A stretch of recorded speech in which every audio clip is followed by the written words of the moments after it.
anna tauhid, bahwasanya tauhid itu ifradullah subhanahu bil ibadah, mengesahkan Allah subhanahu wa ta'ala dalam ibadah, mengesahkan Allah subhanahu wa ta'ala dalam ibadah. Itu makna tauhid. Dan yang diinginkan dari tauhid ini, inti daripada tauhid adalah tauhid ibadah, tauhid uluhiyah. Tauhid uluhiyah ini inti daripada tauhid. Ini inti daripada dakwah Nabi. Sedangkan tauhid itu apa? Tauhid itu diambil dari kata wahada yuwahhid, tauhidan,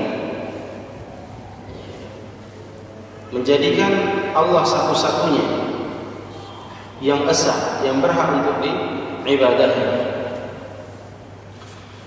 Dan tauhid secara istilah syar'i, at-tauhid huwa ifradullah subhanahu wa ta'ala bil ibadah, mengesahkan Allah subhanahu wa ta'ala dalam beribadah kepadanya. Maksudnya wajib bagi kita hanya beribadah kepada Allah subhanahu wa ta'ala semata dan tidak menyekutukannya dengan sesuatu apapun